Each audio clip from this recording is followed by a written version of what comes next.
Salam sepak bola, teman-teman netizen atau warganet yang saya hormati semuanya. Welcome back ke konten terbaru dari channel YouTube Triple B. Dan di konten terbaru hari ini, saya ingin memberikan analisa atau review dari pertandingan Super League antara Dewa United versus Persija Jakarta yang berakhir untuk kemenangan Persija Jakarta dengan skor yang meyakinkan 1-3. Dengan hasil akhir ini, teman-teman, berarti Persija Jakarta untuk sementara berada di posisi puncak klasmen dan merupakan tim yang paling banyak mencetak gol karena dari 4 pertandingan Persija Jakarta telah berhasil mencetak 11 gol dan hanya kemasukan 2 gol. Selain itu juga Persija belum terkalahkan di awal musim ini. Sedangkan Dewa United dengan kekalahan ketiga mereka musim ini berarti untuk sementara berada di tepi zona degradasi, tepatnya atau persisnya di peringkat atau posisi nomor 15. Padahal banyak orang selain saya juga yang mengunggulkan Dewa United sebagai salah satu tim calon juara dari Super League musim ini. Apalagi mereka masih mempertahankan pelatih mereka asal Belanda Jan Olderikering dengan mempertahankan mayoritas pemain-pemain mereka yang berkualitas. Bahkan ada penambahan pemain-pemain yang berkualitas juga. Tapi ternyata walaupun tim ini sering tampil dominan di sebuah pertandingan, artinya ball possession mereka itu persentasenya memang biasanya lebih tinggi daripada tim lawan dan mereka memang bermain menyerang, tapi ternyata permainan menyerang dari Dewa United ini belum bisa diimbangi dengan solidnya lini pertahanan mereka. Karena Dewa United telah kemasukan banyak gol ya sebagai tim yang diunggulkan untuk bisa bersaing di papan atas agar menjadi juara. Dari 4 pertandingan yang telah mereka mainkan, mereka sudah kemasukan 9 gol. Kalau menurut saya sih sudah kebanyakan kemasukan golnya dari 4 pertandingan. Dan di depan oke lah, mereka memang masih bisa mencetak gol. Tapi banyak juga peluang yang tidak bisa mereka manfaatkan untuk mencetak gol. Padahal kalau dari segi kedalaman skuad, ini Dewa United juga punya kedalaman skuad yang bagus. Bagaimana dengan Persija? Ini start yang sangat bagus dari Persija Jakarta. Karena bukan saja mereka tidak terkalahkan, tapi mereka juga adalah tim yang produktif. Jadi kalau tidak terkalahkan, tapi produktivitasnya itu biasa-biasa saja, nah itu hal yang berbeda. Tapi ini hal yang sangat luar biasa bagi Persija, yang dengan melakukan perubahan yang signifikan, karena juga mengontrak banyak sekali pemain baru yang mayoritas asal Brazil, dan juga dengan pelatih baru asal Brazil, ternyata koneksi Brazil ini bisa nyetel secara cepat. Ini di luar dugaan saya, jujur. Tapi sebelumnya sudah saya katakan pada saat saya membuat review dari pertandingan kedua Persija ya. Ya kan, dari pertandingan kedua Persija kan pertama kan mereka berhadapan dengan Persita Tangerang yang mereka menang 4-0. Kemudian saya siaran lagi yang mereka kalahkan Persis Solo dengan skor 0-3 ya. Nah, saya sudah katakan setelah match itu bahwa Persija ini mainnya sudah mulai bagus. Karena para pemainnya kompak. Dan Persija bermain sedikit berbeda dibandingkan tim-tim lain yang berkompetisi di Super League. Karena Persija ini kalau saya melihat cara bermainnya, yang pertama melakukan pressing di lini tengah untuk mengganggu flow of the ball. Artinya aliran bola dari para pemain tim lawan ke ruang pertahanan mereka. Dan kedua, Persija Jakarta ini konsisten memakai perangkap offside. Jadi Persija ini bermain sedikit berbeda.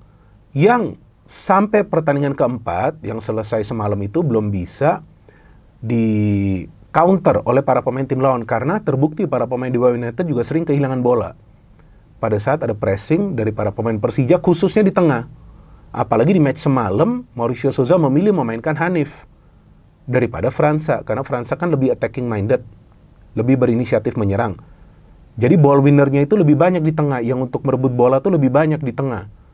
Maka itu para pemain Dewa United memilih memberikan direct passing yang kadang-kadang mereka masuk perangkap offside. Bahkan ada gol dari Lili Pali itu dianulir karena dia sudah masuk perangkap offside. Tapi ada juga peluang dari para pemain mereka yang gagal mereka manfaatkan untuk menjadi gol. Terlepas dari ada save dari Carlos, ya memang banyak juga yang melayang ya. Tapi tidak sebanyak dari Persija. Nah ini yang menarik kan? Karena walaupun Dewa United itu dari ball possession persentasenya tinggi, tapi jumlah peluang yang berbahaya itu Persija lebih banyak. Maka itu sebetulnya Dewa United ini beruntung hanya kalah dengan skor 1-3. Karena kalau dibandingkan ya, anggap saja nih para pemain Dewa United melakukan finishing. Dari semua gol mereka, Persija juga melakukan finishing. Tetap saja Persija yang menang gitu. Jadi yang penting dalam sebuah pertandingan sepak bola itu efektivitas. Nah, jika ada yang menilai bahwa Persija tidak bermain bagus, saya pikir gak fair juga. Karena jangan dilihat saja dari segi persentase ball possession, tapi lihat efektivitas untuk create chances. Persija lebih banyak create big chances, peluang berbahaya yang lebih banyak. Yang di-save oleh penjaga gawang dari Dewa United, Sonny Stevens. Padahal Dewa United hanya melakukan satu perubahan di line-up loh. Karena memainkan Kavyato Rizky, bukan Rafael Strijk. Benar kan? Coba lihat saja starting line-up-nya. Hanya melakukan satu perubahan. Dari line-up yang Dewa main itu lawan Persik Kediri kan, yang Dewa United itu menang, itu kebetulan saya yang siaran juga kan. Jadi hanya satu perubahan. Seharusnya kan ini seharusnya sudah harus lebih kompak, tapi di pertahanan pun banyak kesalahan, banyak miskoordinasi. Persija justru pelatih mereka Mauricio Souza melakukan beberapa perubahan di line up, seperti di sebelah kanan tuh fullback Rio Fahmi tidak bisa bermain karena kartu merah kan. Di match lawan Malut ada Alfredo Nico yang musim lalu dipinjamkan ke Dewa United, mainnya bagus. Kemudian di tengah dipilih Hanif, bukan Fransa. Ini brilian sekali Mauricio Souza karena dia tahu para pemain Dewa United di tengah tuh banyak yang kreatif. Ayo ganggu mereka, ya kan? Dan itu diganggu oleh Hanif. Plus Hanif juga punya visi atau pergerakan yang baik ke depan dari segi ofensif, karena saya pernah mendapatkan informasi sebelumnya bahwa Hanif ini dulu pada saat memang dia masih bermain di level junior, dia itu mainnya di posisi striker. Jadi memang kelihatan naluri dia tuh bagus. Saya pernah mendapatkan info ini sebelumnya, sudah lama. Nah, baru sekarang nih saya jelaskan. Itu ada teman saya yang jelaskan pada saat memang dia mengikuti juga sebelumnya karir dari Hanif Syabandi ya, dari level junior. Dia tuh sebelumnya tuh katanya bermainnya sebagai striker. Maka itu bagus kan visi dia juga kan. Dan sebelumnya saya lupa dia turun lawan siapa tuh, dia juga merebut bola, kemudian banyak bisa memberikan umpan-umpan kunci yang sukses. Dan Alano bisa kembali bermain. Artinya kali ini Witan yang tidak bermain dari awal. Kemudian di sebelah kiri Bruno yang dimainkan dari awal, bukan Rehan Hanan. Dan di depan seperti biasa Maxwell, yang sekarang supporter dari Persija menjulukinya dengan julukan Neymax. Nah, apa tuh Neymax? Neymar dan Maxwell ya. Tapi memang gila loh ini pemain Maxwell ini. Dia telah mencetak 4 gol di setiap pertandingan Persija. Dan gol-gol yang dia cetak itu yang memang benar-benar sulit, yang mungkin kita tidak duga dia bisa mencetak gol. Hebat ini pemain. Jadi pembelian Persija ya sudah kelihatan, sudah memberikan kontribusi yang luar biasa. Walaupun memang masih 4 match, perjalanan masih jauh, kompetisi masih panjang. Tapi ini adalah start yang bagus bagi Persija, yang musim lalu kita tahu tidak bisa bersaing secara konsisten di papan atas, sampai juga tidak berada di zona 4 besar di akhir musim. Dan yang menarik dari pertandingan semalam yang saya lihat adalah kecepatan para pemain Persija membangun transisi. Lebih cepat daripada para pemain Dewa United. Kenapa? Karena kalau para pemain Dewa United itu mengandalkan skill individu dan kecepatan para pemainnya dalam merancang transisi, tapi Persija membangun transisi itu dengan passing. Nah, ini yang menarik. Jadi lebih cepat bola itu nyampe ke ruang pertahanan tim lawan daripada hanya mengandalkan pemain yang bergerak dengan bola. Tapi Dewa memang mainnya bagus, namun lebih bagus itu Persija Jakarta dengan efektivitas mereka merebut bola, menyerang, dan banyak menciptakan peluang. Seperti gol pertama itu yang Maxwell cetak itu kan cakep banget ini gol. Ada umpan dari Maxwell, kalau nggak salah itu kena Hanif ya, yang dia duel dengan Fatari. Umpan dari Cardoso, umpan dari Alan, dia mau berikan umpan, kemudian di tiang jauh ada Maxwell, first time shot loh. Tapi sebelum itu juga sudah ada peluang Alano untuk mencetak gol. Jadi Persija nggak bermain defensif. Artinya ya tim ini tidak bermain defensif, tapi mereka berani menyerang pada momen yang ideal gitu. Dan di tengah mereka punya perebut bola seperti Van Basten Souza yang dijuluki Hulk oleh teman-temannya. Kan sebelumnya asisten pelatih Ricky Nelson kan pernah datang ke sini, asisten pelatih dari Persija. Dia mengatakan Van Basten ini memang pemain yang mereka butuhkan di tengah. Dan Persija adalah tim yang paling banyak loh kalau nggak salah mencetak gol dari corner loh. Bukan set piece saja ya, tapi dari corner loh. Jika saya tidak salah ya, nah jika saya salah silakan kalian koreksi, kan terbuka kolom komentar. Bahkan first goal dari Persija itu, gol pertama musim ini yang dicetak Rizky Ridho, kan juga dari proses corner itu.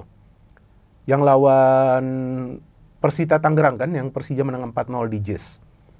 Nah, gol Maxwell itu yang membuat para pemain Persija bermain lebih berani lagi, lebih ingin mengambil resiko. Jadi bukan mempertahankan keunggulan, tapi lebih berani menyerang. Dan akhirnya kita melihat ada gol kedua yang dicetak oleh Van Basten Souza setelah Hanif yang memberikan umpan dari corner. Dan gol ketiga dari Alano ini sih cantik.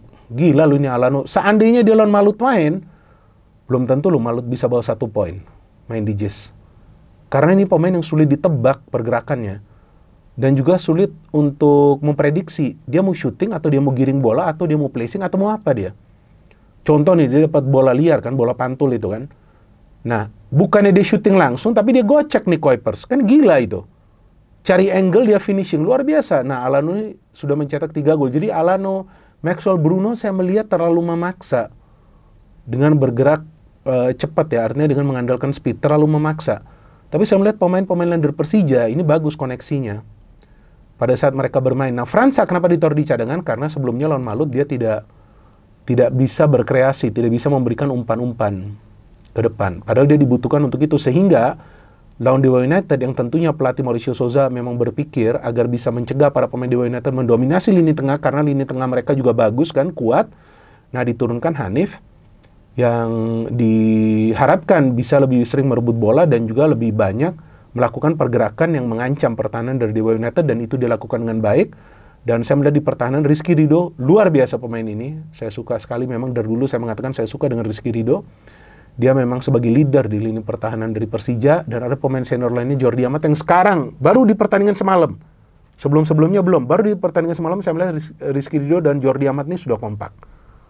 Nah, artinya ketika kekompakan ini bisa dijaga, tentu diharapkan mereka akan konsisten bermain sebagai duet center back bagi Persija Jakarta. Dan Carlos juga beberapa kali melakukan save. Jadi kalaupun lini tengah kuat, lini pertahanan kuat, kalaupun kecolongan, kiper pun harus bagus. Tapi yang saya terkesan dengan Persija, bermain di kandang tim lawan, mereka berani juga meladeni permainan pressing dari Dewa United, berani juga menyerang ke pertahanan Dewa United, dan mereka bahkan bisa menciptakan lebih banyak peluang yang berbahaya, sehingga memaksa Sonny Stevens melakukan sampai 3 atau 4 saves krusial lainnya untuk menggagalkan Persija meraih kemenangan dengan skor yang lebih telak lagi. Jadi di sini kita melihat sudah ada perubahan bagi Persija, dan tentu kita harapkan Persija Jakarta bisa konsisten agar persaingan di papan atas Super League musim ini akan semakin ramai dan tentunya semakin ketat. No hate, no politics, only football. Salam sepak bola.